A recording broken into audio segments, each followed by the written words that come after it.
Mobile Hunters, the king of comfort, has arrived. Go to tetherednation.com and check out the new Lockdown saddle.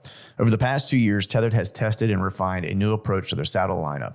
The Lockdown saddle takes the best-in-class features from the Phantom, like the UtiliBridge, comfort channels, and included an expandable saddle body with their Lockdown link construction to take saddle hunting to the next level of comfort. As if this wasn't enough, they developed Lockdown haulers, which has a slightly rigid internal frame structure, so you can easily unzip, zip, and access haulers with one hand. And if you're a guy like me with no junk in your trunk and have issues with your saddle staying put while you're walking in to hunt, the Lockdown modular yoke solves this problem. Whether you're new to saddle hunting or an old tree climbing veteran, go to tetherednation.com for all your saddle hunting gear.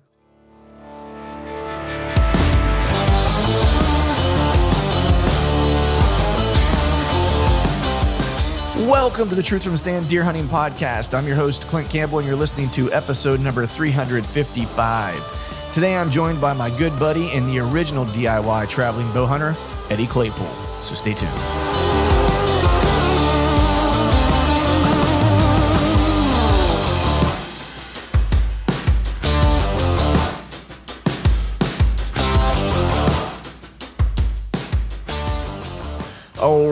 All right. What is up, everyone? Happy Wednesday to you. Hope you're doing well. Hope you are feeling fine. And if you live anywhere around, I don't know, probably the Northeast anywhere, man, you had a soaker of a weekend, which was not great for venturing out of doors and doing anything of that nature. I know my buddy Greg Litzinger, I was following along what he had going on Instagram, and he was out and literally weathering the storm. I guess I didn't realize it, but I guess this was some type of tropical storm that was coming through.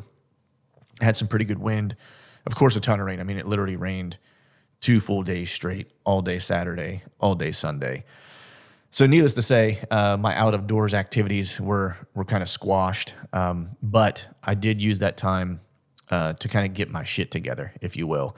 I had a bunch of stuff going on the past several weekends where I just didn't have time to kind of gather all my stuff and be organized. I mean, I could have got out and done a hunt. It would have been a haphazard kind of shit show, if you will, because I had nothing organized to that point yet. You know, so what I did was I actually used that time to kind of get my things kind of in order. That way, whenever I'm going to hunt, because this weekend I think I'm actually going to go to the North Piece potentially. Fingers crossed. I think that's the plan. So I had to kind of get the truck prepped. That way, you know, whenever I'm ready to go, I'm not scrambling trying to find like, where's this thing? So it's like I kind of have like the truck set up and I have like the trailer set up for, you know, longer trips.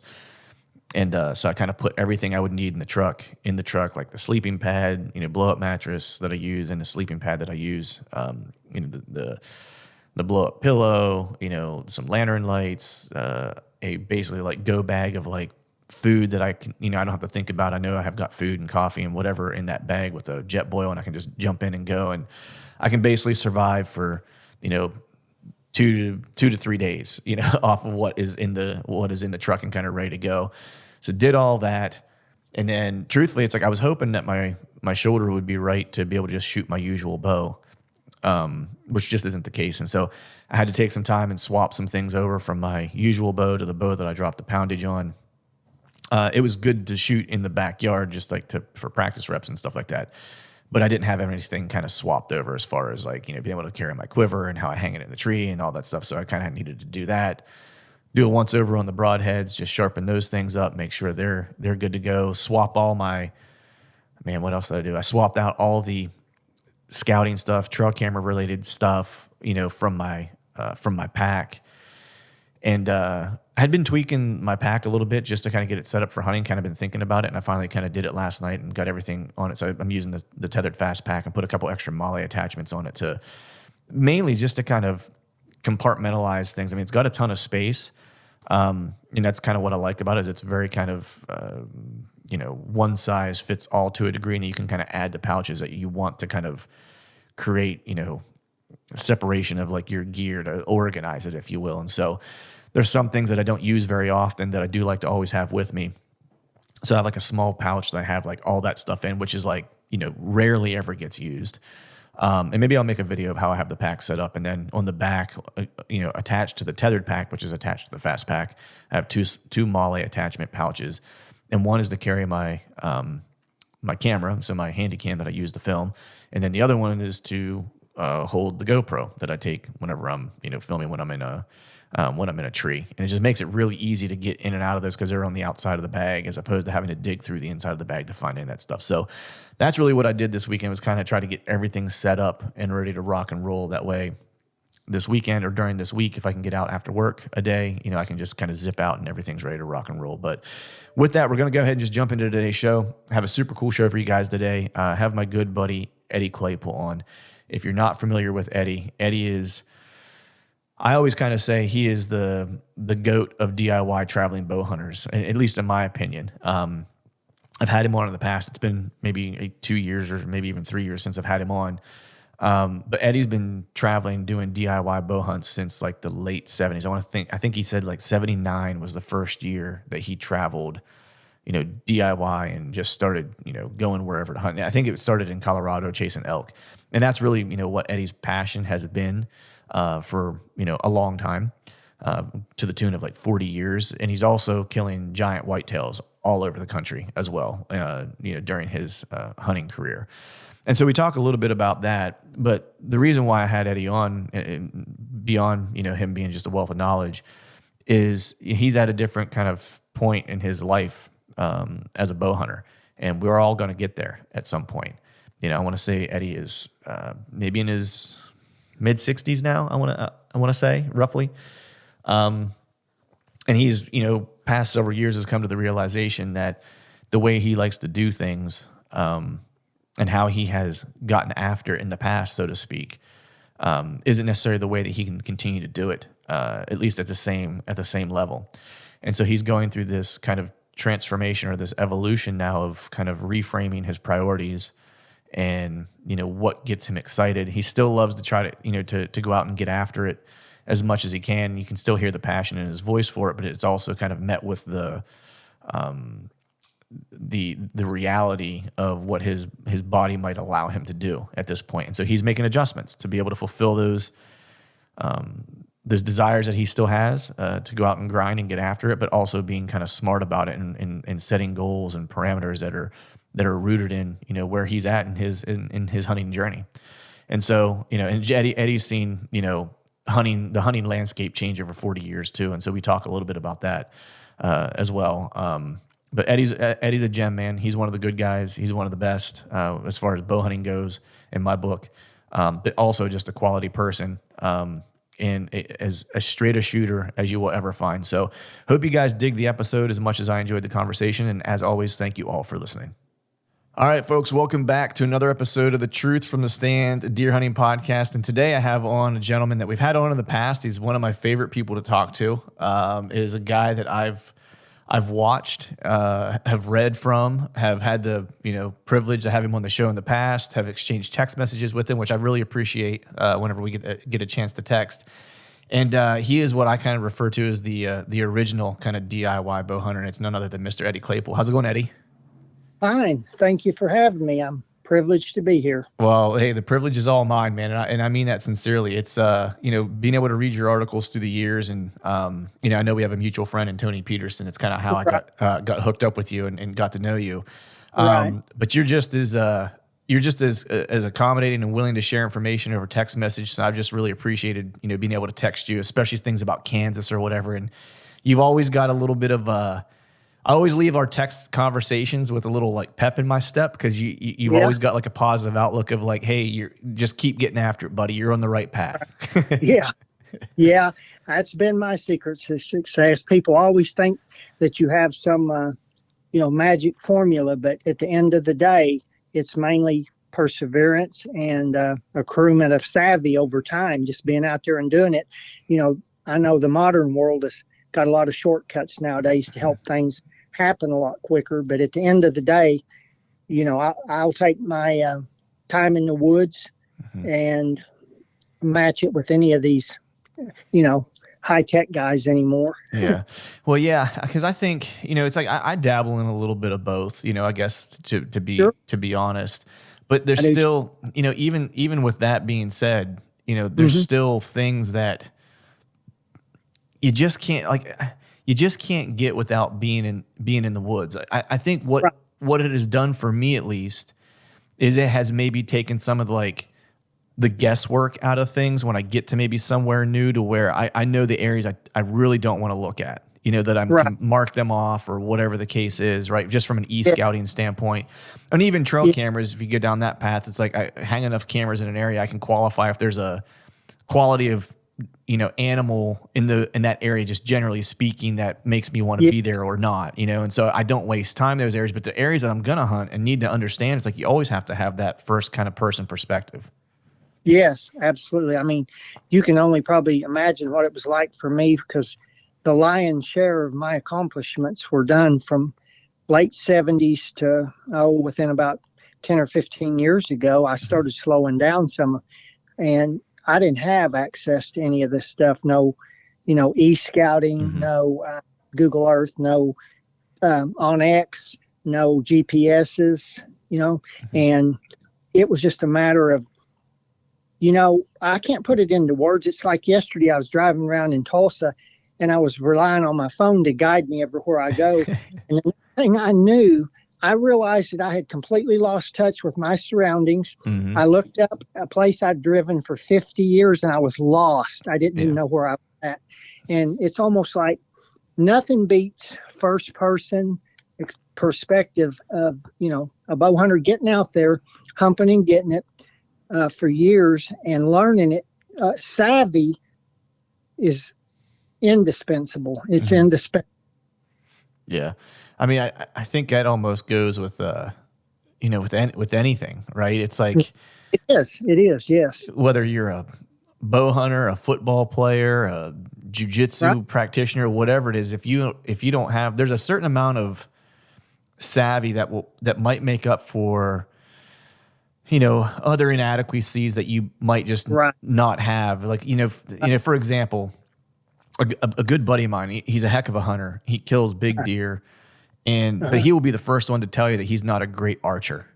Right. He's like, I'm not a good shot. He's like, if you put me on a course, Yeah. he shoots terribly. You know what I mean? He's like, and when I say terribly, I mean he's okay, but he's no one's going to mistake him for an Olympic archer. That's me. I correct continually about my bow shooting, and I'm a slob, but I get shots that slobs can make. Right, that's what he does. Yeah. He's like, I don't have to be that good when they're at 5 yards. Exactly. I mean, I'm telling you, there's a lot of ways to skin a cat, and the guys that are probably at the very, very top of the pile right now are the guys that use all the electronic stuff to its max. Then they also use their time and their money to the max, and then they go and to ice it, they put the hardcore time in the woods in. Those are a lot of different ingredients, and you can get pretty good by just applying 30 or 40, 50% of any of the above. But when you put them all together, other than, there's ways, we all know nowadays, there's ways to shortcut success on big whitetails.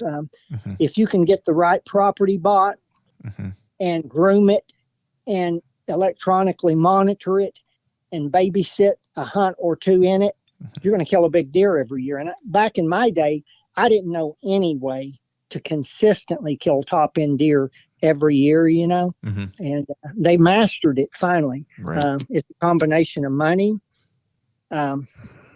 technology, and really actually the time factor doesn't amount much anymore to these top end people that go kill these, bucks off elite properties, Yeah. They just may hunt 1 or 2 or 3 times a year and kill a Boone and Crockett, Yeah. That's the one thing with, hunting public land. It's like I always say, it's like, man, if you're a regular working Joe, maybe you take a week off. I'm pretty lucky. I get to go, I'll take like 2 weeks off usually in November, Sure. And go somewhere. But, even still, it's like, if time is the great kind of elixir, for bow hunting. I was talking to, do you know the fellows from the Hunting Public? Do you know Zach and those guys at all? I don't know them personally, Okay. no, but I've watched their stuff, and I'm really impressed by them. They pull off some stuff that it's a pile. I had Zach on one time, and he and I were talking, and we were kind of talking about the time factor of he's like, man, time, like what people don't really realize is that, you can do as much scouting as you want to do and, and have as much boots on the ground. He's like, but there's just no replacement for that time in the field during the season. And the example he gave me was, he said I think it was 2 seasons ago, and they had kind of like, a down year for them where they just didn't fill as many tags as they typically do.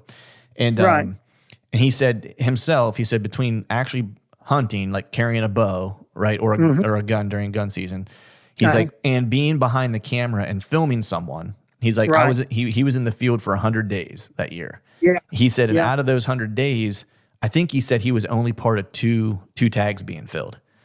He's like, and that's probably pretty average. Like, for the normal everyday guy that's going out there and doesn't have like, all the days in the world, it's probably a 2% chance. You know what I mean? He's like, and look at me, I have like all the time in the world to do it. He's like, and still, exactly only 2 times. Well, that's me. I mean, people have no idea how much time I put in, and I don't know what to say other than, once again, it's a combination of a whole bunch of things got to come together. And if you can wrap your mind around, the fact that some of the things that anybody can provide, I mean, maybe you don't have enough money. Maybe you don't have enough vacation. Maybe you don't have the greatest property, whatever. But if you get out there like you and spend 2 weeks in November, and you've done your homework ahead of time by scouting out and getting your stands ready and put up and everything, and get back in the most remote places that the public has to offer, and then top it off by having your rear end in that stand from dark till dark, you're going to kill a good deer. I mean, blind Sal finds an acorn once in a while. Right. Yeah, I think it's just looking at the resources you have, and to your point, it's like if you you're limited on time, limited on money, limited on these things, right? Well, what's the thing that you have more of that you can supply, right? And so that might be, well, I don't have a bunch of time concentrated where I can take 2 weeks or a month off during hunting season, but maybe I'm not married, right? Or maybe I don't have any kids yet, and I can scout every weekend because I'm off on the weekends. You know what I mean? So it's like, then you put your time in during the scouting kind of portion of things. That way, whenever hunting season comes, it's like, man, you're strategically striking spots.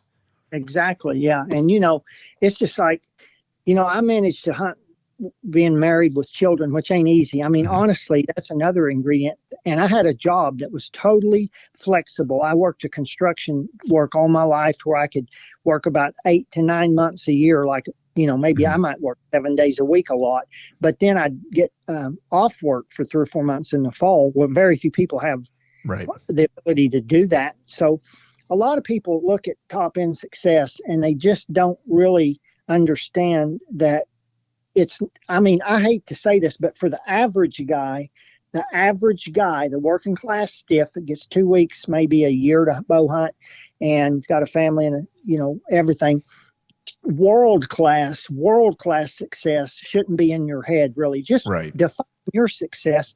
Maybe kill a Pope and young deer off public land 1 a year. Maybe that could be top end success. I know when that used to be my goal was to kill 1 Pope and young deer a year. You know what I mean? Yeah.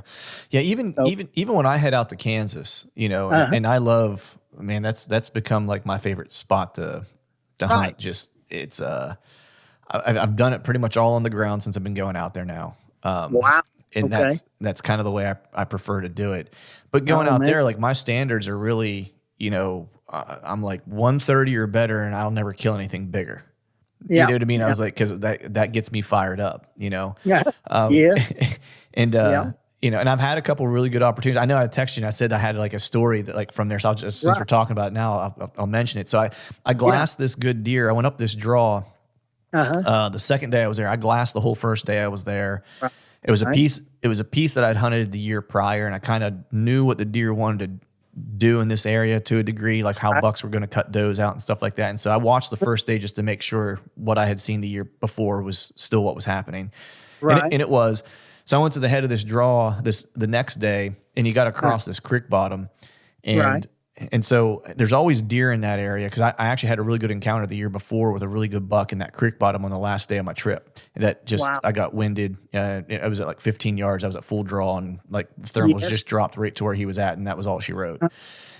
And So so I was like, I need to go in with a little bit of gray light. I was like, because I want to be able to see, because I don't want to be blowing deer out of this bottom, running up through the CRP up toward the head of that draw where I know where these deer want to be, you know? Right. So Right. that's what I did. I got in real quiet, and it's this CRP, this draw is going up like is going up. It's a ridge, you know, in my country, we would call it ridges. I know it's not really a ridge, but it's just, you know, it's an incline, and Yes. the draw's going up it, and it kind of makes a T with the creek bottom. And that draw is lined with a bunch of cedars all the way up, and it's all CRP like all around it. And then there's private off the backside, and there's just a big CRP quagmire that's down over the other side. And that's where I had imagined they were probably bedded, but it's so thick you can't get into that stuff. So there's a little locust thicket. And so I went the second day, and I was like, I'm going to go to the head of this draw, but I'm going to kind of take it slow, and I'm going to glass my way up. Long story short was I saw some tails flick, threw some glass up, and boom, I saw. At the time, I didn't really know how big he was. I knew he was a really good deer, and I wasn't really sure, but I knew he was a shooter. And so I tried to snort wheeze him in and rattled at him. He was maybe 150 yards away or something like that, and he was with two does, and I figured he was probably going to cut her out, and that was probably about 5 days from now he might come back around, because he's probably a day or two from breeding her, and he's going to lock down for 3 days, and then he'll be back. Right. So I bided my time. I ended up having an encounter with another really good deer that I got caught drawing at like 15 yards again, which was terrible. And so I think it was the last day of the trip. I kept keeping tabs on this spot. Like every day I would kind of circle it a couple times and glass it to just make sure I couldn't see embedded somewhere where I could put a sneak on. And but the last day I was like, he should be off that doe. At this point, he should be out back, prowling, looking for another doe. So I was like, I'm going to go to the head of this draw in the dark, and there's a ton of moonlight, so I didn't need a light or anything. I could see great. I was like, I'm just going to get to those locust trees, because that's where the deer kind of keep congregating and keep passing by, and I'm going to set up there underneath this locust tree, maybe build me a little brush blind and set up. So I go in, and I walk the center of the draw up so I wasn't getting skylit. I didn't want to be in the center of the draw earlier in the week because I didn't want to drop my scent in there, because they like running that draw to keep from being skylit. So I was like, I'm going to walk straight up the center of that draw so I don't get seen. And I'm just going to basically cut out of this draw right to the tree I'm trying to go to, right? There you go, yeah. So I came up out of this draw, and like that draw, the embankment to get out of the draw maybe is 10 foot high, roughly. So I climb up out of it, and I just kind of stop at the edge of the embankment. It's just like, I'm just going to listen to make sure I can't hear like deer moving or something like that before I kind of, because I can see my tree like in the moonlight. It's, and it's maybe only 30 yards from me. Right. And I hear a grunt off to my right, and I'm like, well, there's a freaking deer there, and I can't see him, but it sounded like he was probably like 40 yards away. He wasn't like super close, and then all of a sudden I just saw like a little bit of movement, and I could tell there was like a doe, but I couldn't tell what the other deer was, and then I hear another grunt, and it's a buck, so there's two bucks that are there, and I can't really see like where they're at. And then finally the one kind of I could see his antlers, and sure enough, it was the one that I was trying to kill. He was at the tree that I was going to, and we got to the same place at the same time. And, so I'm standing there. I don't have a stitch of cover. I'm in a ghillie jacket in this CRP, and I'm like, I'm standing there for maybe like 5 minutes, and it's getting closer to daylight, and I'm like, man, and I have the draw behind me, so it's dark behind me, so he can't see. He can't see me. I think he thinks I'm just another buck, because he hears that other buck that's just to my right. And I think he thinks there's two bucks coming in trying to get on his lady friend. And so I can see him now moving around, and I'm like, there's going to get to be too much daylight here soon. And if I'm where I'm at, I'm going to be like, the opportunity is going to be blown, So there was a small little sapling cedar tree off to my right, maybe 7-8 yards. I was like, I'm going to move, but when I move, I'm going to grunt and shuffle my feet so I don't sound like a person walking. I started shuffling my feet and grunting, and I got over to that tree and was able to kneel down behind it and get an arrow knocked without him, spooking. So I'm watching him, and he's literally right behind that tree. I mean, at this point now he's, maybe 25 yards away. Wow. And he's still grunting at that other deer. Those does are grunting, and the buck that's down to the right, he's grunting too. Yeah. And then all of a sudden he just starts snort wheezing. Oh, wow. And I'm That's like, cool. Yeah, and I'm watching him, and he's snort wheezing in the direction of that other buck at first. And he starts kind of like posturing and walking around. Now, I had been up there previously, and I knew there was a row of saplings like locust saplings that were in there that were directly in line with the tree that I was trying to get to. And so I had enough light now at this point that I had, what we'll call shooting light. You know what I mean? It's like I can get a shot off now at this point. I just need him to be close enough to where I know he's in front of those saplings. You know what I mean? Like, because I don't want a deflection. I can't see well enough to where I can see like exactly the saplings where they're at. And I didn't want a deflection. So I was like, I just need to get him to break the front of that tree I was trying to get to, because then I know I'm in the clear, Right. So I snort wheezed at him. He snapped his head around, snort wheezed, started stomping his foot, and started just like walking right to me, all puffed up. And wow. He got to like maybe 20 yards and stopped, and I wasn't sure that he was in front of those saplings. And then the doe got spooky and she walked away, and then he followed her, and that was it. Oh man. And I spent probably, I don't know. It was at least 10 minutes with that deer, like between 20 and 25 yards for 10 minutes. That's amazing. That's what it's all about right there. Yeah. It had me fired up. It got me excited just listen to it. I mean, you don't get a whole lot of intense sessions like that. That is worth going. That's worth the price of admission. That's it. That's, because my buddy was like, "Are you mad?" And I was like, "Not really." I was like, I mean, aside from not getting an arrow off, man, I was like, he put on a show for me. Absolutely. I mean, it depends on what your perspective is. If it's 100% about the kill, you'd have been mad. But if it's about the hunt, you couldn't have had a better one. Yeah. Yeah. Well, the kicker was that evening when I left, I didn't see him again. I got in my truck and I'm leaving, and I make a right out of this place, and there's a cut cornfield that's there. Yeah. And he's pushing a doe. He's running right beside my truck, Eddie, maybe 10 yards in full gallop. I can see him in my headlights, and I could finally see like his rack really well. You know what I mean? He's like in that full Kansas gallop, you know what I mean? Just getting after it in the field. And he had a bunch of kickers and junk on his bases. And he was, mid 150s, maybe 160, like 10 point. Holy cow. That's a bruiser. Yeah. Yeah. He's the reason why you go to Kansas, Exactly. Yeah. I'm telling you, well, maybe, did you get a tag again this year? Yeah, I did get a tag for the same unit. So I'm going to be headed back to that spot. And I won't spend the whole time there. I'm going to there's another couple areas I haven't checked out that are a little further away. So I'm going to bebop around. Now, last year I was only there for a week. So I was cramming, and I had two great opportunities, but this year I'm going for 2 weeks. So I'm going to probably do some bebopping around and head to some places I hadn't checked out in the past 2 years. Well, I don't know where you're going to be and when you're going to be there, but I don't know if do you by any chance that I bought land in Kansas? I did. I was actually going to ask you about that, because I wanted to talk to you a little bit about that. I'd heard you'd bought some land. I wanted to know how all that was going for you.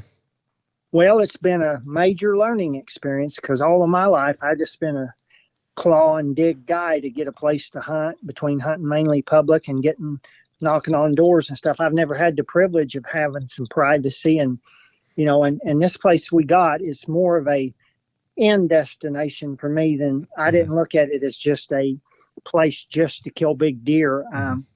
It's my retirement place. It's my old man place, I call it. Right. Got solitude. Like you've got to experience it to believe it. It's way out in the middle of the prairie from any roads. It's in a nice 20 square mile area. It don't even have a road in it. And it's quiet and peaceful. And it's, the deer part of it, I'm learning, managing, manipulating a little, just trying to improve the habitat a little. I've got cattle out of it. I've quit burning it. It's picking up a little bit. It's mainly prairie. It's probably 85% open grassland. So it's, pretty much open country, but it's got wooded ravines and stuff. And get a hold of me when you come out to Kansas. If you're anywhere near, I want you to come by and hang out a day or something if you can. Yeah, I would love to do that. When you say learning curve, what's been the biggest adjustment from going from, and I don't know how much you've hunted this piece yet, you know what I mean, to this point. And maybe start there. It's like, how much have you hunted it, or how much have you had an opportunity to hunt it? I've had 3 autumns on it. And the first year, of course, was just a major mind melt of just learning it inside out and how the deer work it. And then, of course, like anywhere, if you hunt it enough and stay at the same place, you take a lot of the guesswork out of it as time goes by, and you know how the deer like to move through it in the main places. So I've hunted it 3 seasons, and I got into a bit of a, I don't know what you want to call it, a bit of a brain dead stage the second fall. I had a buck that was about 135-ish, and I knew he was just a 2.5-year-old because I'd seen him the year before, and I was like, this deer's going to really blow up into something pretty nice. I'm going to look at him and see what he is the following year. Well, he went from like 135 to 165 or better. He might have been 170 gross. He had a few extras, but he blew up from a typical 10-pointer into a typical 6x6. And I'm like, wow, I'm going to let this deer go one more year if I can, and then he will be a giant. Well, what happened? He ended up getting killed with a gun guy next door to me. Yeah. And, you know, I kind of am learning that grow your own is a bit of a nutty idea. Right. Maybe if you own 10 square miles, you might grow your own right in the middle of that and keep some of them. Yeah. But other than that, I mean, I've got 320 acres out in the middle of the prairie, and them prairie bucks, you talk about roaming, they've been known to be seen 3 or 4 miles apart in a day, you know. Yeah. And so I don't worry about growing my own anymore. I just kind of realized that my typical mature buck has got to be around 150 to 160. That's about what they are, you know. Mm-hmm.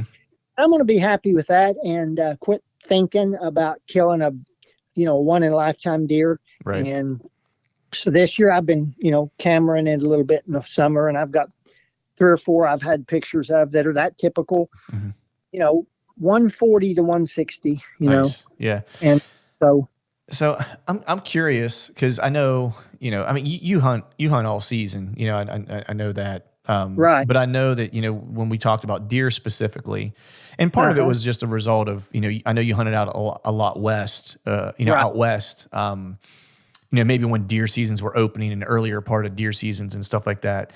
Right. So a lot of your whitetail hunting, I know, has always occurred for a bunch of different reasons around the rut. Right. Right. But I'm curious now that you got a piece, yes. Is there, so Tony, we'll go back to our mutual friend, Tony. For Yes. the past 3 years, he's been telling me, he's like, because he'll always ask me, like, we'll talk about the trips we have coming up. And we actually thought about doing a trip together this year, but just didn't work out. Right. And he's like, when are you going out this year? And I was like, I'm probably going to go back out in, November. I was like, there's a specific date in November that I don't want to miss that, that just has been really, really good. It's some buddies of mine has been really good for too. Uh-huh. And he's always telling me, he's like, man, I'm telling you, he was like, that early part of the season, that early October part of the season, he's like, you get them kind of getting lazy, going back to bed. He's like, you sit and you just glass all day. You move in you watch him do it 2 or 3 days in a row. And then you just go in, you set up an ambush. He's like, I'm telling you, you might like that a little better. He's like, it might be a little bit more consistent for you. And so I always kind of go back and forth between like an early October Kansas hunt or a November Kansas hunt. So I'm curious with you now having your own piece, how much you're going to hunt in October versus November, considering that you used to hunt primarily, the rut previously. Right. Yeah, I lived and died by the peak of the rut. I used to not hardly really get serious till at least about the 5th, the 7th of November. I just, but now it is a factor that I do consider. I have deer that I could pattern early. There's no doubt about it. And especially in Kansas. Look, it's weird to me that some states, for instance, let's just say Kansas, you can bait, right? Right. Okay. States is totally taboo, and I, as a human being, as a bow hunter, I don't even like the thought of baiting. I wish it was outlawed in the entire country. Yeah. I'm probably going to get in trouble for saying that. I'm right there with you. I agree with you. Yeah. I wish we could go back to no trail cameras. I wish we could no baiting. I mean, where people actually had to really 100% hunt. But of course, I'm an old timer. But anyway, I don't want to pattern a deer come into a feeder or a food plot early and kill it, because I'm done then. It's Kansas's $1 state, know, right. And I don't have it in me anymore now to run all over the country all in November to 2 or 3 states and hunt them. I burned out on that a few years back. I done it for 20 or 30 years. You know what I mean? Yep. And I'm ready to settle down on my place. And what I get a thrill out of now is, I, as of right now, I've got some really good bucks, a couple that are coming to Oak Tree every single evening. And I could sit there and probably kill one. I almost know I could, but I just don't get the fire in my gut to do that for weird reasons. I like that intense rutting action and all the everything that goes on with it, and the helter-skelterness. And you never know when you're going to turn around and one that is a giant that you didn't even know existed, that might live 10 miles away, comes through that day, Yep. And, I'm just a rut guy. I love it. I'm sure that early season patterning is a deadly tactic. And I admire people that do it more on public land than anybody, because, man, to pull that off on public land, you got to put in some time and do some scouting, like Tony talked about. Watch them and watch them and watch them, and then you got to have some really good savvy to get in there and get in their little routine and not let alert them. But I don't myself have a big fire under my blanket for the early season killing because I want to set on my place all fall. I'm going to let bucks walk for weeks and weeks that are deer I would normally kill in a heartbeat, Yep. And that's what it's about to me anymore. I'm kind of into that last stage of outdoorsmanship, I guess, to where I actually get heartbroken at killing one of my deer off this place, because they're not going to be strangers, most of them. And you feel it's weird. I don't like it. I've never in my life felt like I become accustomed to a deer. Does that make sense? Yeah. Yeah. And when you do, and they're living on you 365 pretty much, and then you go harvest one of them, it's weird. I sat down last year and just almost had tears run out of my eyes over killing one of them. And I was just like, this is weird. I'm turning into a weirdo. Old age is getting old ain't for wimps. You got to be tough because of stuff. Become emasculated. You're not tough anymore. Your emotions get the best of you. You're just a basket case when you get my age. And so there's a good thing that there's one last stage you can go into, which is just enjoy the outing stage. And the killing part, it's not what drives me anymore. I know that sounds cliche, but it's not. It's true. And if all you guys out there live long enough and bow hunt hard enough and get to make it to mid 60s, I'm betting you're going to know exactly what I'm talking about by that time. Yeah. So I'm curious, man. I mean, and it makes sense to me. I've not, you're senior to me. We'll say that I've got some years. You've got some years on me. But I get what you're saying, because there was a deer in particular. This is several years ago. That we have a family farm back home. It's a couple hours away. I haven't hunted in years. This is in like central Pennsylvania, and it's a couple hundred acres, and I hunted it for a few years. But I got tired of driving back all the time to hunt, and so I just was like, I'm just going to hunt all the public that's around me, and just call it good, and then do some traveling and hunt some public in some different states. Yeah. And I think it was the last year, and this was the reason why actually I kind of made the switch, was because there was a deer that I'd watched for 2 years on that property, and I couldn't ever figure him out, because he would go, he wasn't nocturnal per se, but he wouldn't come. I would never see him on our property on trail camera until after daylight. Right. Okay. And so I knew he wasn't bedded on our property, but I knew he was bedded close, because he was coming through, to it's a farm. So there was, there ag fields around and stuff like that. And so he was coming to eat at some point. And I finally figured out where he was bedded on the neighbors. Like, I had it kind of narrowed down, and I was like, he's got to probably come through this one pinch point. I was like, and I feel like if I can sit this pinch, I was like, this is going to be the spot to kill him. Well, I hunted him in late season, whatever year it was. And I hunted him 4 days in December. And in those 4 days, I had 3 encounters with him. Wow. And he was just, every time though, he was like, it was on the side of this ridge. And so like the first time I saw him, he was low on the ridge. Yep. And so I was like, and I was like, damn it. So the next day I went out and hunted him. So I made a slight move to my setup to get a little bit lower. And then the next day he came up a little high. You know what I mean? And then the next day he came out just like a completely different area. He was still using the same pinch, but he entered it differently. And I was, he was again at just like 50, 60 yards, And so, and then the fourth day I didn't see him at all. And so the next year I knew, I was like, I would bet money that his early season kind of pattern or his early season approach is probably pretty close to his late season. You know what I mean? I was like, I just was making a gut guess.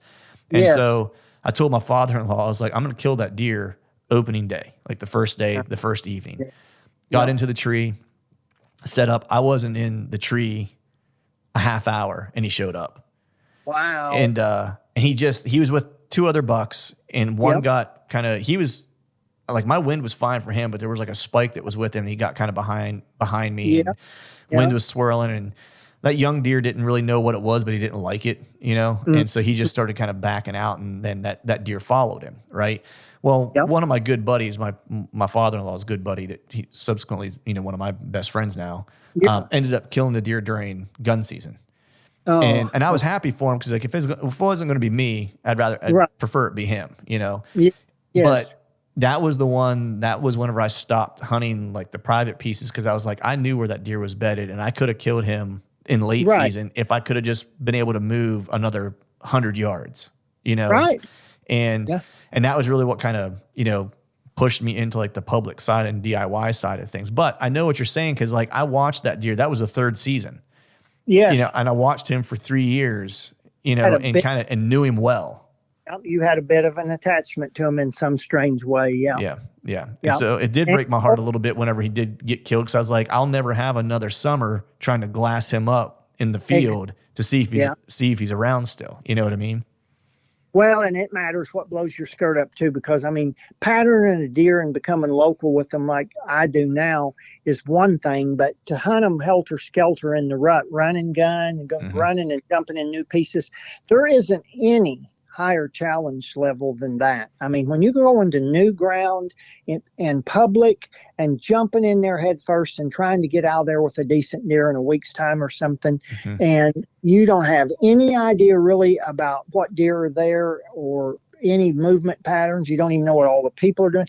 You know, you can put whatever level of challenge you want on bow hunting. It's just like the difference whether you want to hunt with a recurve or a nail drive compound, you know, but I'm just saying, I get it. And right now I'm finally at the stage where I have some things a little bit more my way. And I can tell you honestly, it really, for a guy like me that's just done it the hard way all his life and scrapped and clawed to kill them, this new wave thing for me of like what we see the Lee and Tiffany's type doing, which is managing a farm and growing them and killing them. It really, I don't want to belittle nobody, but this is a kind of a sissy, unappealing way of bow hunting to me, if you know what I mean. Yeah. I would rather the challenge, because I mean, don't we hunt for satisfaction? Isn't that really at the end of the day what, you know, blows our skirt up is the satisfaction of matching wits with them on their own terms. It's 100%.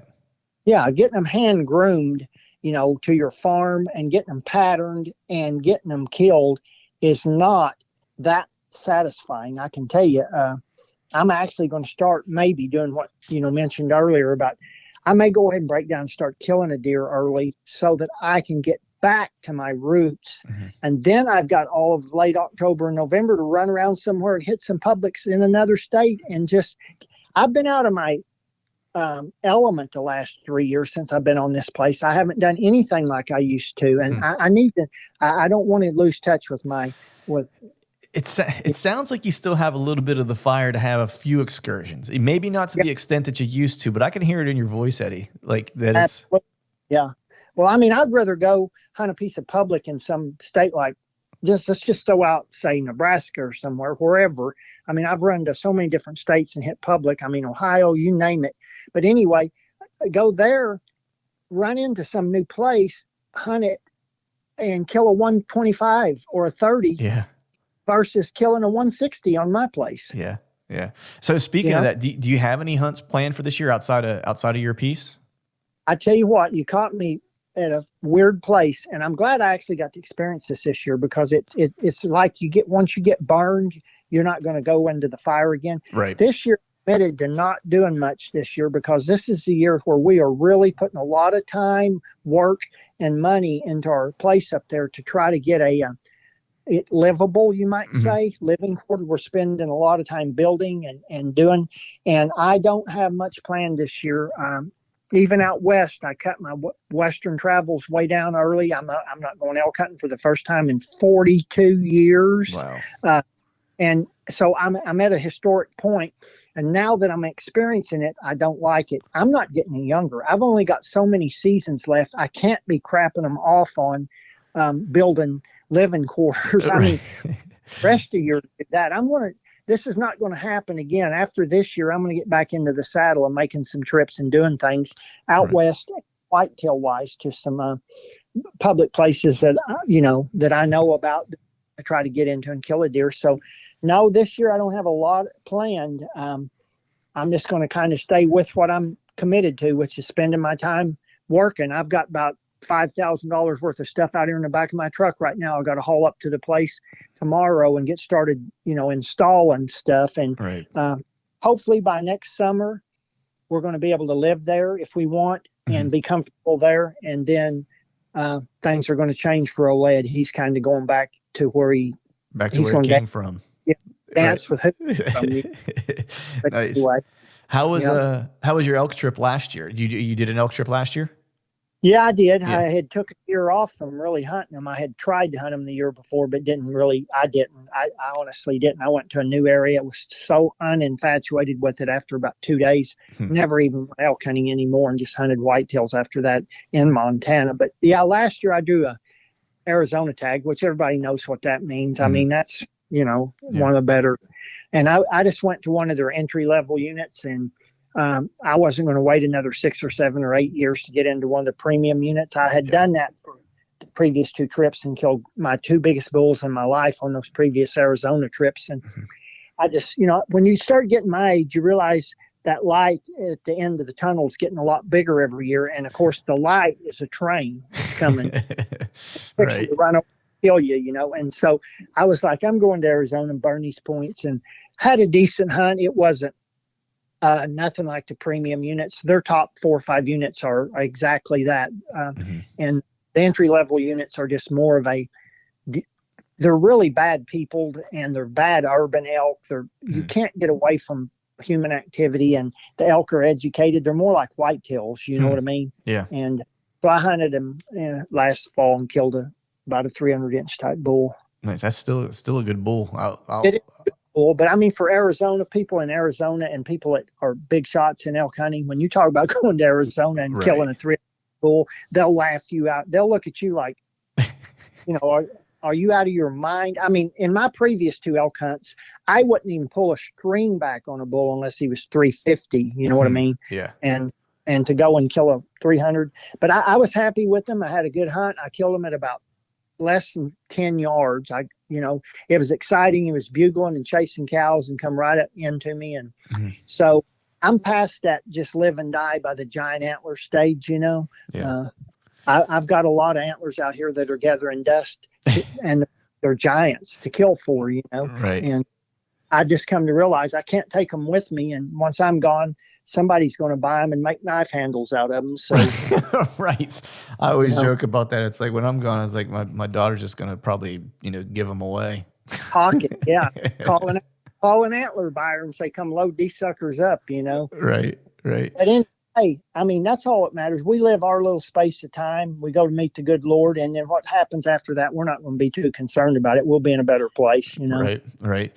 What week did you kill that bull in Arizona? It was the 4th day of season, and I think season opened on about the 12th or 13th. So it would have been about the end of the 2nd, beginning of the 3rd week. They were rutting real hard, but out there in one of them entry-level units, soon as season starts, it is a freak show of people. The roads are just giant dust clouds, and an hour before daylight every morning, there's dozens and dozens of vehicles flying everywhere and people going, and them elk all of a sudden, as of day one, they just become super educated and haul butt to their little hidey holes, and so it changes come first day of season out there in them entry level units, because they let out a lot more higher percentage of tags in those units. Yeah. And, it's not really the kind of Arizona elk hunt you hear and read about and dream about. If you want that, you better just wait till you get in one of those top premium units, Right. or just go somewhere else, because it ain't worth waiting 15 years like I did. I think I had 14 points or something to get into one of the entry level units. Wow. Yeah, well, I'm curious, because I went and hunted with a buddy last year in Idaho. He had just moved to Idaho, northern Idaho, Northern, yeah, and he's from Pennsylvania, Okay. and so when he moved, I told him, he was like, it'd be his first year elk hunting, because the first year he was there, he wasn't there long enough to get a resident tag. So because he was only there for a couple months because he moved out there at the beginning of the summer, and so he had to wait like the full other year. Yeah. And so last year, it was the year he could hunt as a resident. And I told him, I promised him, I was like, hey, if I can get a tag, I was like, I'll come hunt with you. And he's in the area of Idaho where it's not the most desirable area to hunt in Idaho. You know what I mean? It's Coeur d'Alene. It's Coeur d'Alene area where it's just dark, thick timber, and just it's thick, gnarly stuff, and it's super steep. Everything's super steep. Yes. But I was like, whatever. I was like, I'm game. Let's do it. Let's go hunt some public land. We'll pack in, and we'll camp on the mountain, and we'll have a good time. And that's what we did. And we were in elk every day. All right. But good. I'm curious to know. I didn't go back this year because I'm hell bent on trying to kill a deer off the ground in Kansas, and I wanted the full 2 weeks to go do that. So that's kind of why I didn't go back out west this year. I can tell you're narrow between the eyes about that one. Oh yeah. And but I'm curious, for you, if you could just go hunt, for elk one more time, anywhere, right? And it doesn't necessarily have to be the biggest bulls or whatever, just like the best overall experience. So that might be the combination of like the scenery, the remoteness, and the size of bulls, like kind of combined. Like if you could only go one more time, where would you go? Oh boy, that is a tough one. I feathered my nest in southwest New Mexico over a period of about a dozen years, and it's really dear to my heart. And it's not rugged country. When I hunted it, it was ate up with big elk and rutting action and very few people. I mean, the game and fish has changed things now a lot. It's not what it used to be. I would say probably the Gila country of New Mexico is hard to beat because you don't have to gut yourself out in alpine, rugged, and there's plenty of elk, good rut action. I will say this, though, it's not what it was 10, 15 years ago. It's went downhill quite a bit. Like it's went down 50% or so. You know what I mean? I got to skim the cream right off the top. I first went there in 88 and hunted it till 2001. Wow. And I lived through the heyday of the Gila. And people like me that got to do that, it really takes the air out of your sails to see what the game and fishes have done to the Western elk resource. I mean, I don't know what we're paying for with them people, but it seems that just mainly for them to have a high pollutant budget. You know what I mean? Right. Because, I mean, guys like me that really know what the resources can be out there, ignorance is bliss for the young guys. They never saw. They don't know what it should be like. You know what I mean? Right. But, I mean, every Western state I've hunted elk in, bar none, have went considerably downhill on their elk resource in the past 20, 25, 30 years. It's went way down. Right now, I've got to tell you the truth. Public land over-the-counter elk hunting that I cut my teeth on is almost gone. I mean, where can you go across the counter now? Northern Idaho is one of the few places left, okay? Colorado, some of it's left. I'm not even sure where the next over-the-counter public land elk resource is available. And when I was elk hunting, every single one of the Western states, except for maybe Arizona, you could go, and I used to get leftover tags in Wyoming, leftover tags in Idaho and Montana every year if I wanted them. So, I mean, God forgive me for being a negative Nancy, but I'm telling you that the Western elk resource it's in bad shape as far as public over-the-counter stuff. Yeah, I mean, now it's like you really have to because I saw this, when I started thinking about, because I've only hunted Montana and Idaho, the only two states I've ever hunted out west for elk. But I knew that I wanted to hunt some other areas. I wanted to hunt some other species. I guess I've hunted mule deer out in Sure. Montana too.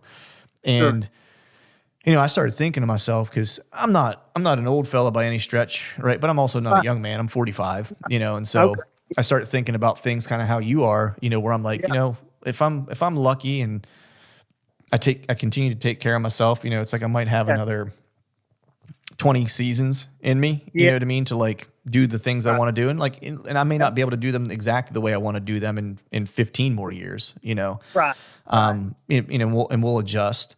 But I was like, if I want to get back out west, consistently and have some of these experiences, regardless of animal, right? Yeah. That I need to start making a plan. So I actually work with a group of people to where I have like, they, put my applications in for me. I build a hunt plan with them, a strategy for like what points I need to get and where, because it's like a full-time job to try to like understand like how regulations are shifting and what units you can draw for. And, and so, I basically have a hunt plan, to where, I basically said, I want to just be able to hunt a adequate representation of the species, of the male, of the male portion of the species. Like it doesn't need to be a giant or anything like that. I just needs to be representative. Yep. And to do that nowadays, I thought of that the other day. I used to could hunt that animal anywhere, anytime.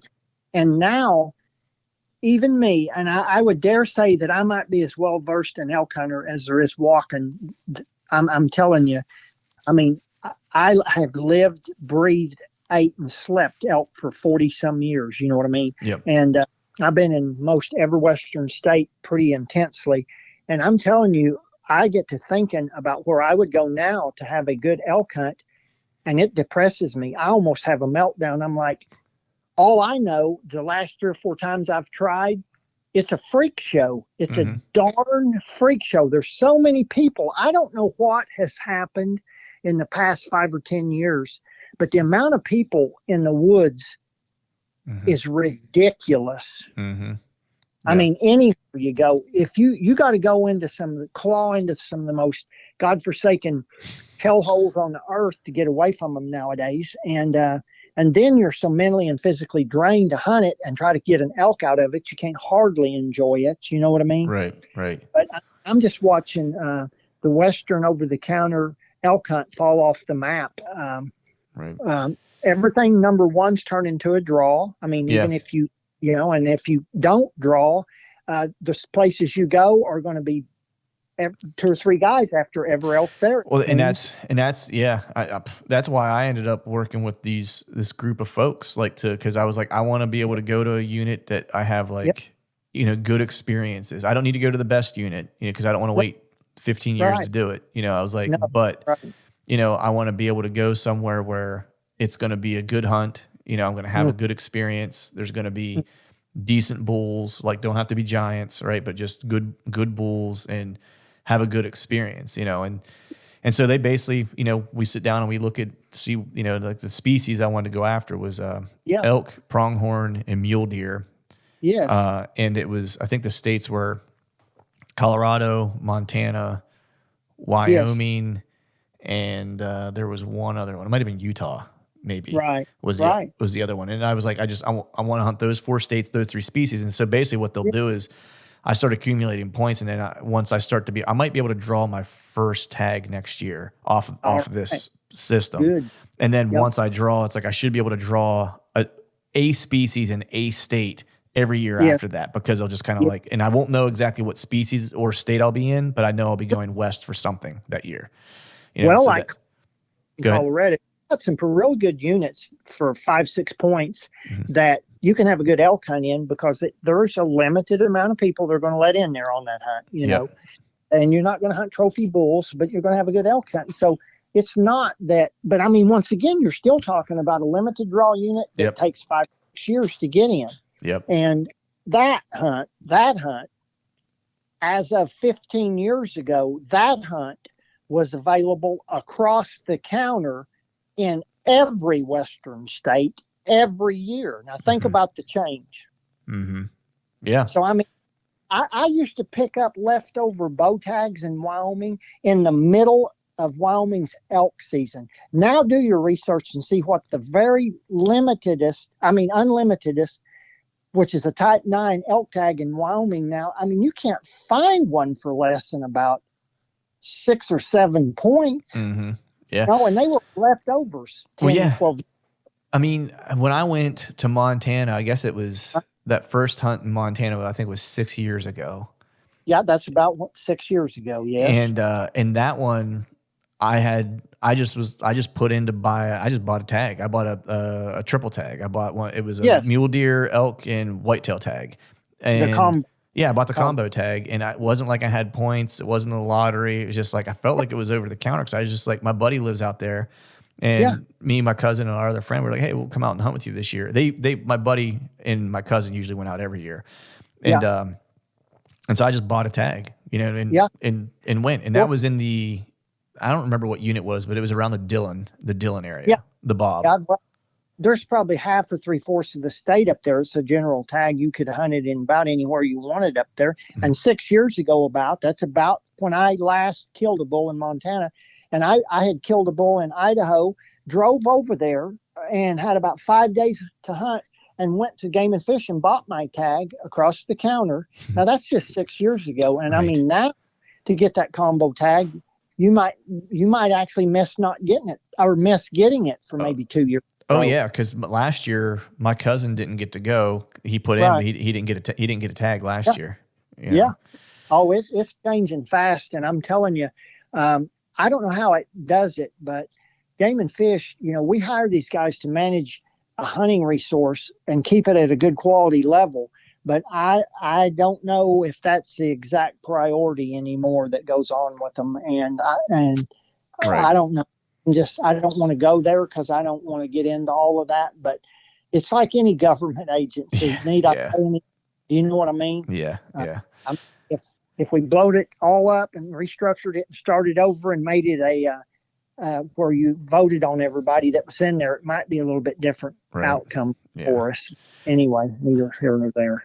I'm curious because there's one spot, a place I would like to go. I think a lot of people would like to go, but I'm curious. I'm sure you've probably hunted it before, but it's like I really want to hunt the breaks, and I'm curious if you've been there and what I've never spoke to anybody who's actually hunted the breaks.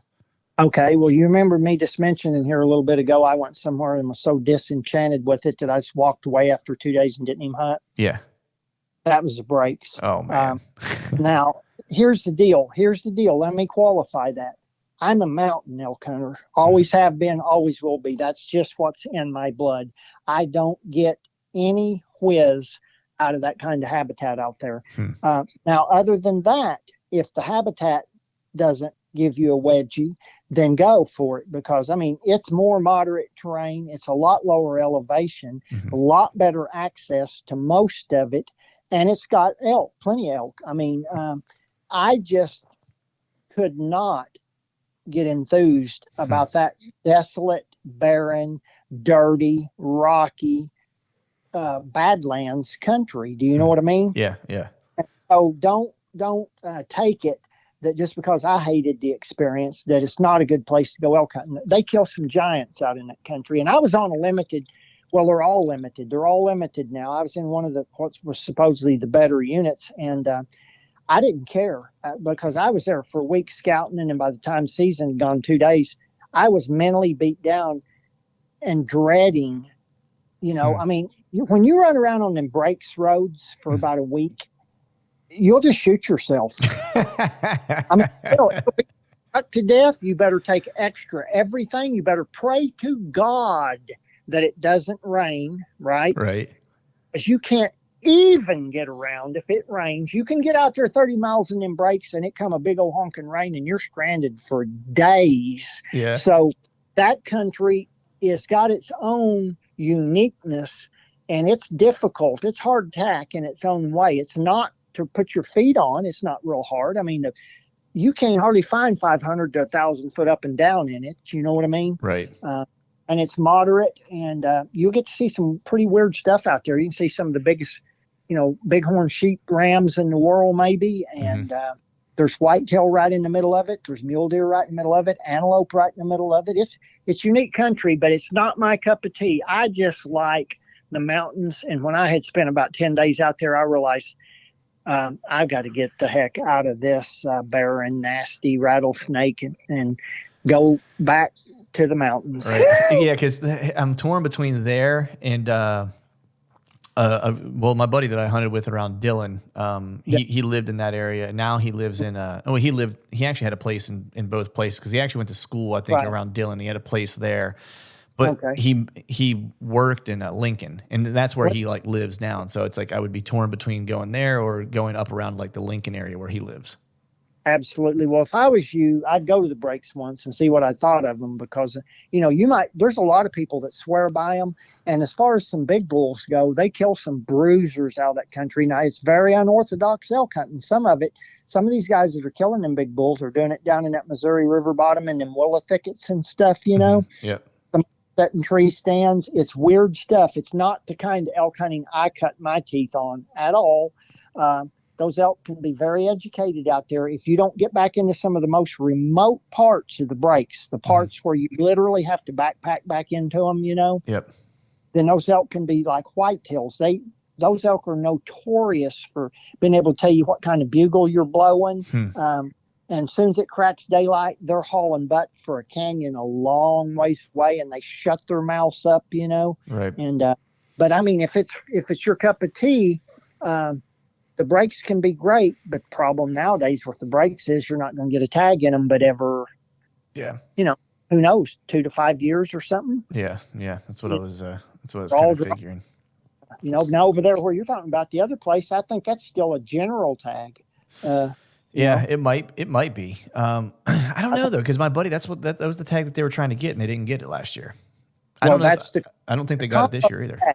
You might not draw it every year, but the combo tag covers the general units. And so you can hunt like 2/3, 3/4 of the state on your combo tag. Right. So yeah. And the combo tags, as of about 2 or 3 years ago in Montana, maybe 3 or 4 years ago, somewhere in that range, they finally got to the point you will not draw one every year. Right. So, yeah.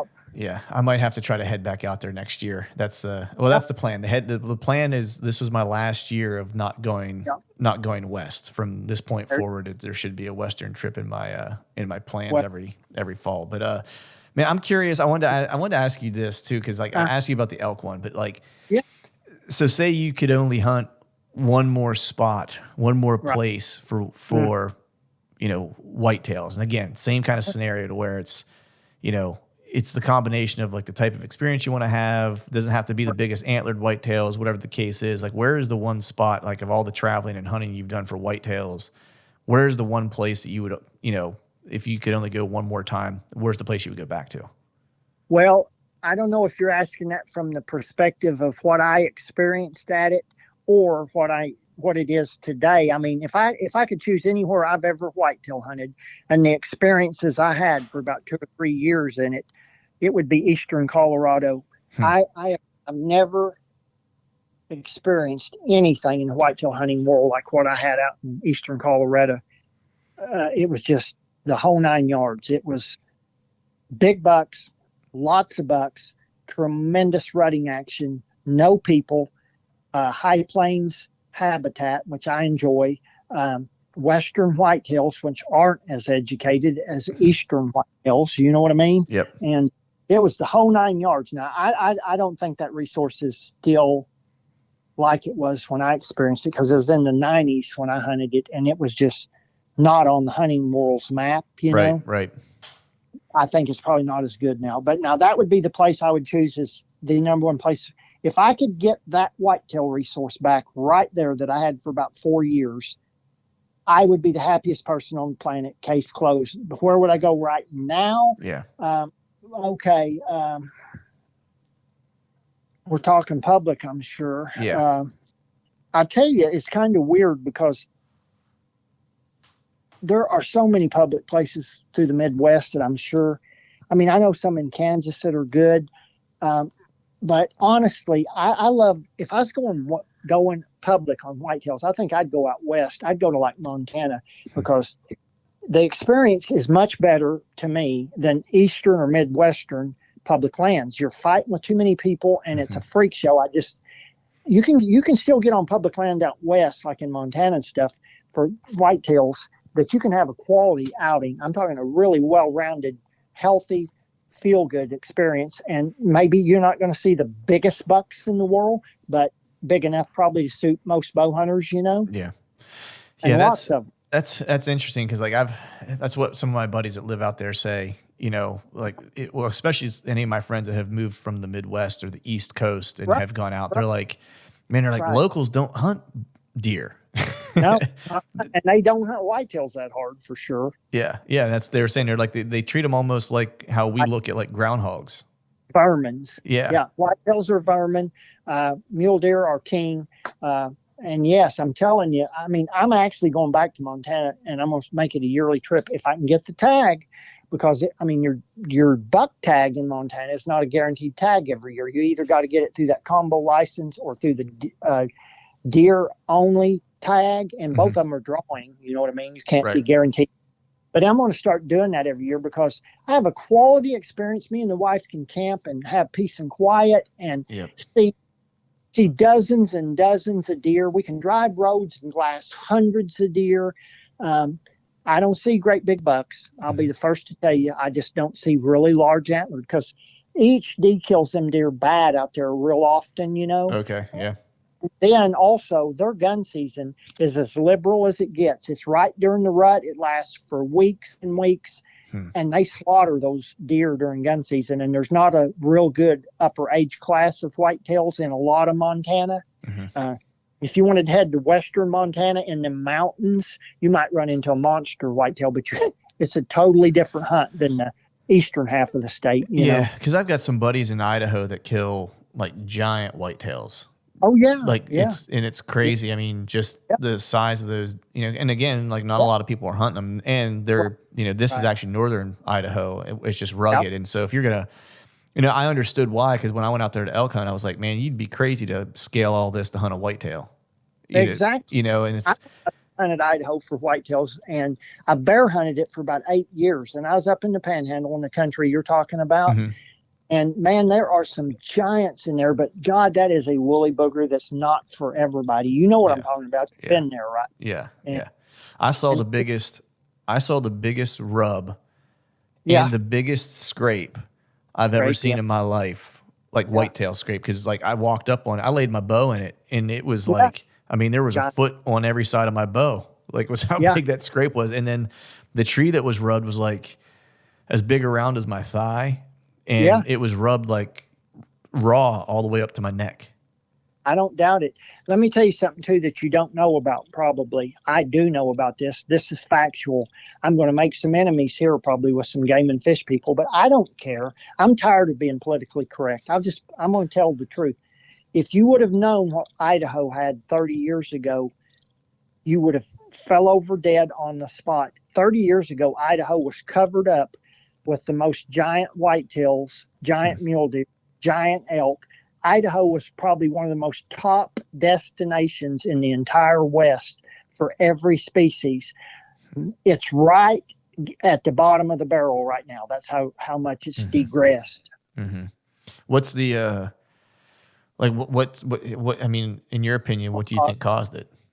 Way more hunting pressure, way more. They have unlimited resident hunting, and the population of Idaho has probably doubled or tripled in the last 30 years. Now, add up, think about this. If 30 years ago, let's just say there was, I don't know what, maybe 300,000 people hunting in Idaho. Right.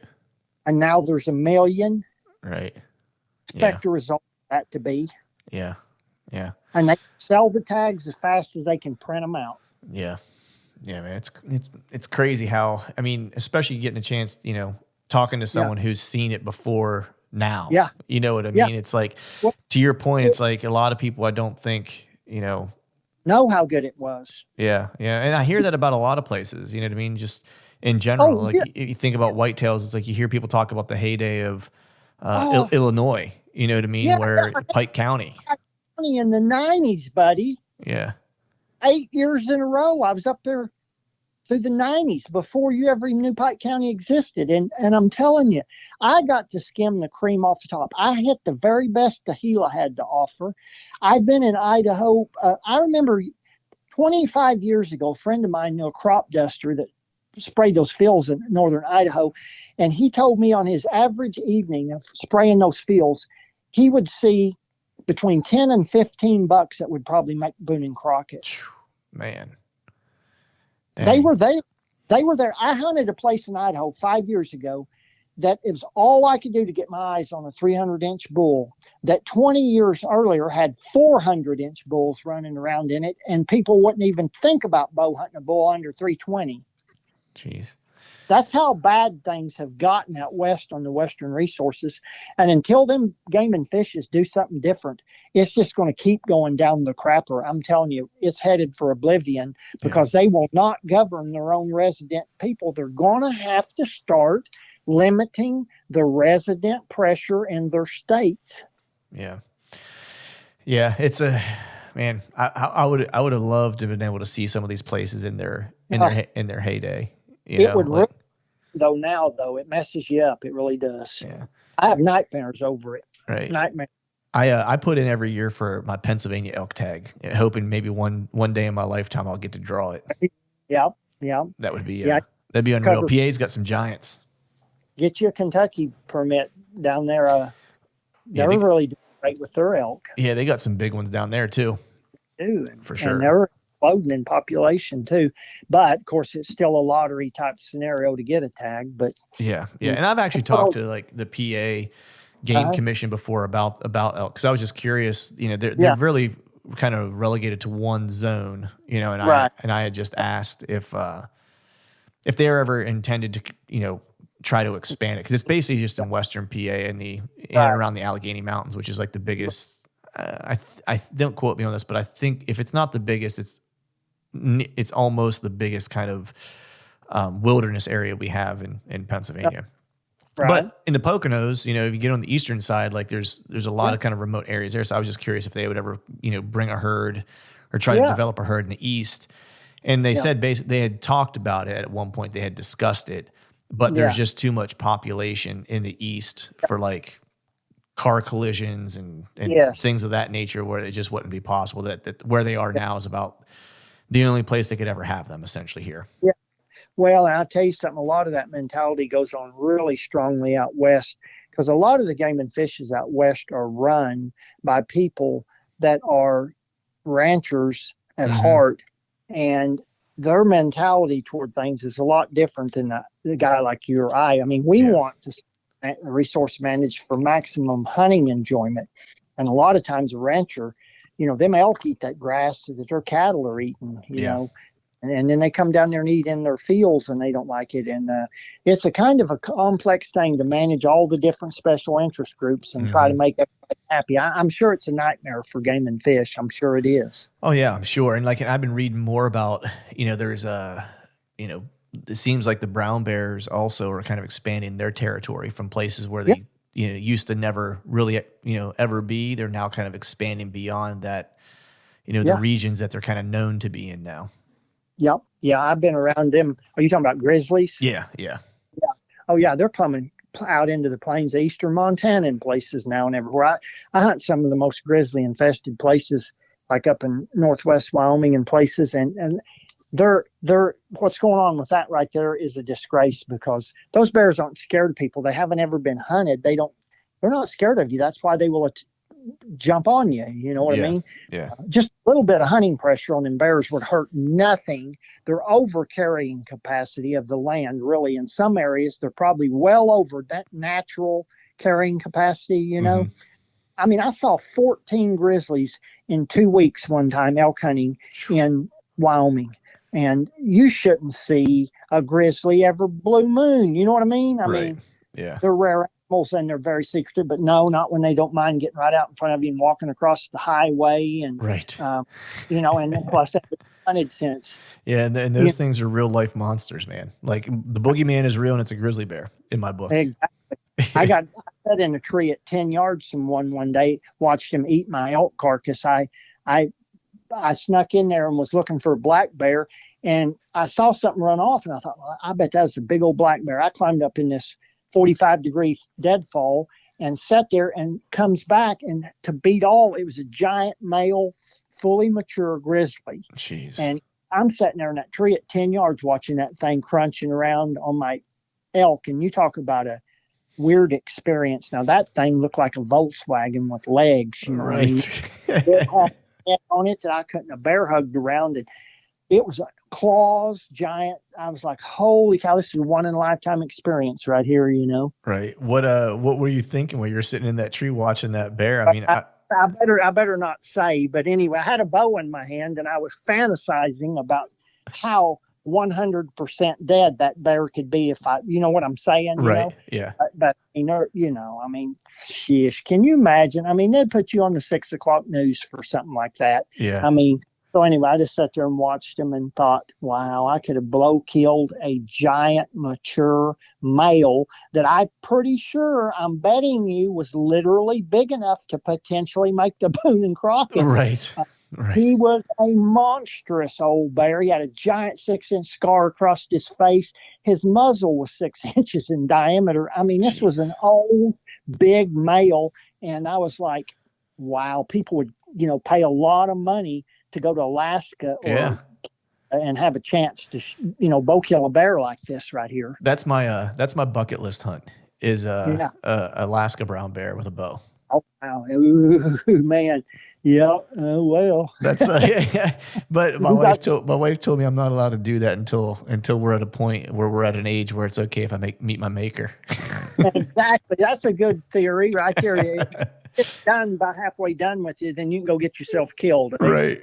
But now my buddy, he I think it was either last year or the year before, he killed a big old brown bear in Alaska with a stick bow. Wow. Oh, with a stick bow. That's elevating it to top end level. Yeah, that's what I said. I was like, I bet you could have made some coal that day, couldn't you? Or you could have made some diamonds that day, couldn't you? Yeah, exactly. Yeah.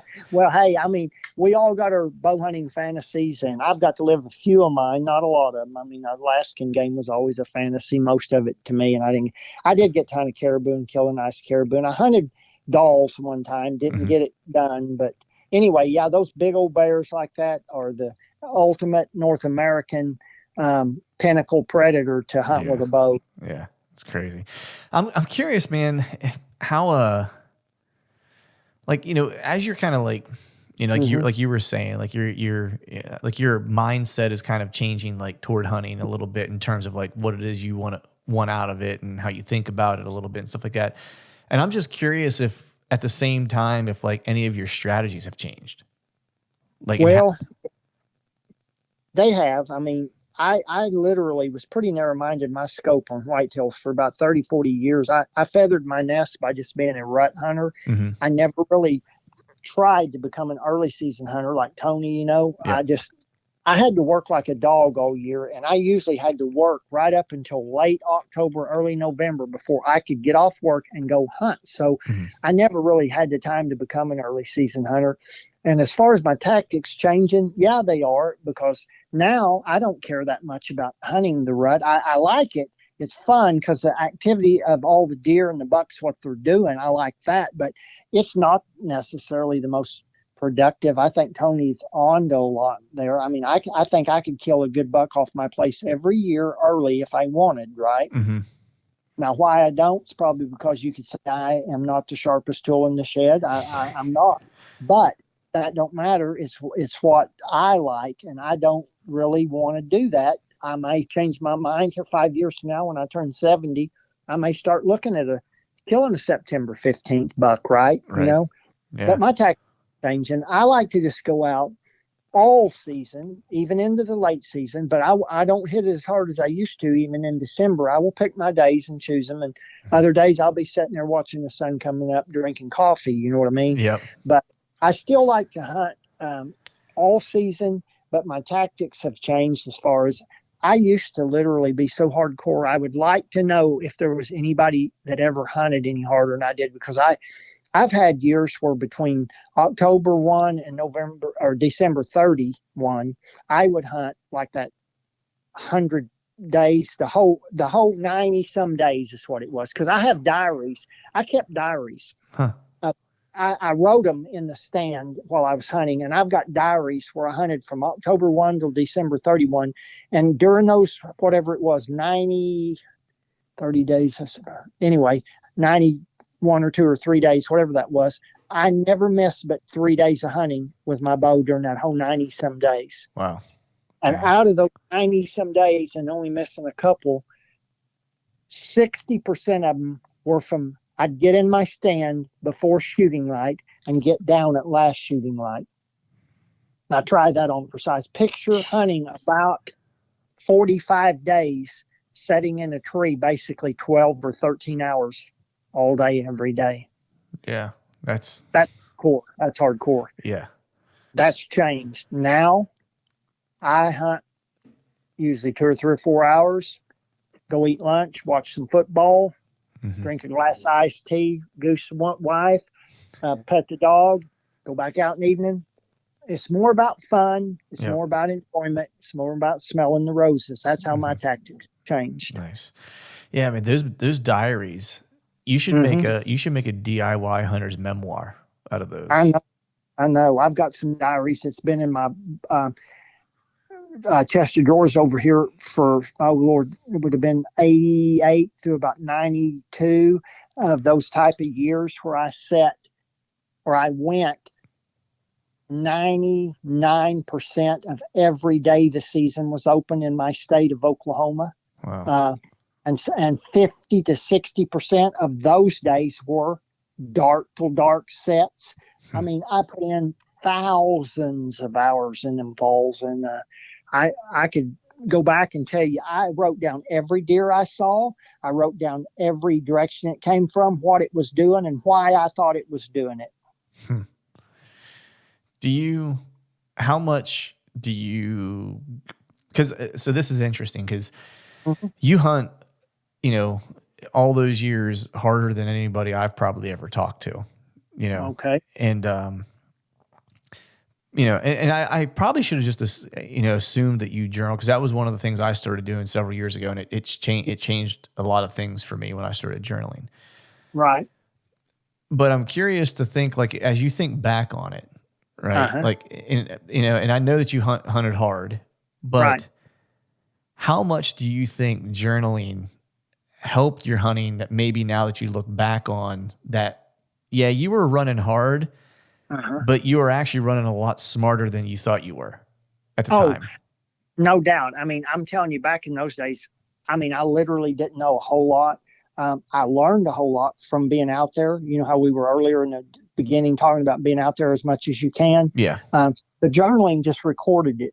I was logging it in my mind. I was becoming a savvy whitetail hunter through those years, and I literally contribute my success to about a 6-year zone back there from about mid 80s to early 90s, where I hunted that way like that. I watched every deer in the world around me come and go all day, every day, from every phase of the season, from October 1 till the end of December. And I learned, there's no game biologist ever spent more time out there than I have. I got to where I learned to hunt what I call by feel. I don't even mention it to most people because it sounds corny and it sounds weird, but I hunt by feel anymore. I know what's going on, and I go look at something. I go look at a scenario, a piece of habitat, and I will get a feel for what to do. And, I don't guess anymore, because I can pretty well know what is going on by a little bit of scouting. You know what I mean? And so what I do is I just hunt by feel, and a lot of things I do is totally off the wall. I set in places and ambush deer in places because I get a thrill out of taking it to that next level. I don't just go hunt the standard hot spots anymore. I stay out of them anymore, really. I go hunt the fringes. That's where the big boys live anyway. They live out on the fringe. They don't spend a lot of time down in them core areas where all the deer are, And so I just kind of learned way back there a lot of weird, you might call fringe tactics and fringe approaches. And I got into that way back in the 90s, and I never got away from it. I've killed a lot of the better deer I've killed where no human would have ever even bow hunted. They just thought, I mean, I've killed them in square miles of Kansas prairie that didn't have 5 acres of deer cover in that whole 640 acres. Yeah. I mean, I've went out there and sat in bushes almost on the ground. I've climbed up in cottonwoods that didn't have another tree you could see to the horizon in any direction. And I mean, I enjoy doing weirdo stuff. You know, I didn't want to just kill those this may sound weird, but I didn't want to just kill those 140s. I wanted to see some of the big boys. Yeah. And those words ring true to me every time I go to Kansas. I think about the first conversation you and I had and you telling me about that, because those are the places that I kind of looked for, like that big deer I was telling you about earlier. Like there wasn't squat for cover that was around there. Right. You know what I mean? Like there wasn't anything that would suggest to anybody that like, yeah, that's where the deer are going to want to be. You know, it's like, but I observed it. And so then I knew it was true. You know what I mean? It's like, that's just it. I had been told that by ranchers and different people in Kansas for years, and it just went in one ear and out the other until I started figuring it out on my own, because there is no better teacher than learning it on your own. And I mean, I used to walk that prairie. Some days I'd go walk that prairie for 10 hours nonstop. I'd literally walk between 15 and 18 miles. Now think of that, you know, scouting. And I'd beat them little fingers down and go out into the prairie 3 miles away from the nearest creek bottom, and where the tiniest little finger would end out there. And I would jump those bucks out of those places out there. I've jumped bucks that were between 170 and 200 that were bedded out in that blue stem grass where there was not anything that resembled deer cover for a mile in any direction. It was like they live by their eyes. You know what I mean? Yeah. They lay up those prairie grass hills and they can see for half a mile in every direction. Yeah. That's the biggest thing that I had to kind of get used to hunting those, just the prairie land. That was the biggest change for me. And actually this year, I'm actually going to do a lot more decoying this year than I've done in the past. It'll work out in that prairie. You get one of them big old bucks out there that's got them a hot doe or something, and you can intimidate them a little, you know? Yeah. I'm telling you, but it takes a different breed to go out there and do that, because you don't see very many deer, and you're not down there in those hot spots where the deer are, you know, running around and doing a lot of hot stuff, you know? Yeah. There's the first year I did take a decoy, my buddy and I did, but it was just, it wasn't I think you know Jared Scheffler from, I think you guys were on a podcast together, I think at one point, right? Yeah, I think so. Yeah, that's who I'm thinking about. Yes. Yeah, he's killed a giant with a stick bow. In the past on the ground at like 5 yards, or I think that one was at 5 yards. But he uses like this big shield that he makes that actually like uses a taxidermy head, so it looks like a deer. You know what I mean? And they'll hide behind it and kind of like creep up on them and try to sneak on them. And my buddy Chad and I were using one of those. The first year we went out and we had a buck that was bedded in this draw, and we watched him, and he went into this draw and we knew he bedded down. And so we kind of crept in on him, and we had that decoy up, and we were, you know, rattling sequences and stuff like that. And trying to, long story short was we could never get him to come out. And we thought he just slipped us on the backside of that draw and came out, and we walked in, and sure enough, like we thought we knew where he was bedded. And sure enough, like we walked into that draw just to kind of investigate. And he let us get within about, I don't know what it was, about 20 yards, and jumped up, and he was bedded exactly where we thought it was bedded. And the reason being is like he had a visual advantage there. And so last year I didn't use a decoy. This year I kind of, there's a fella by the name, I don't know if you ever get on YouTube ever, but if you ever do, there's a guy by the name of Travis Glassman.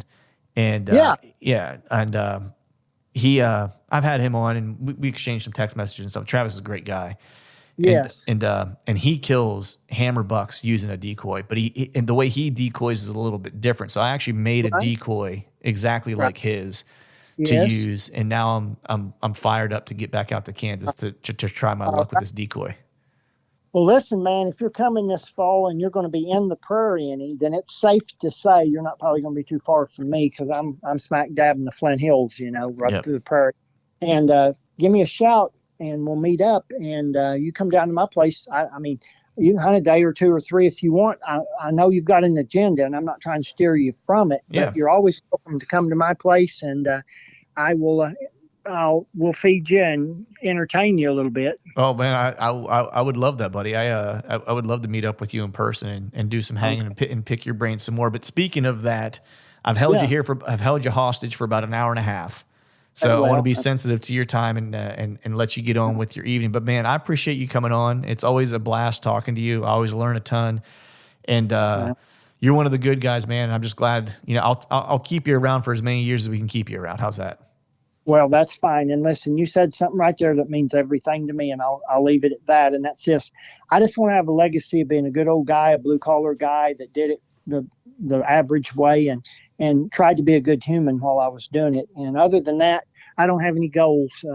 So thanks for saying that you think I'm okay. Yeah, no, if 100%, man, you're kind of my inspiration as far as like what I would like to, do in my hunting life. So I appreciate it.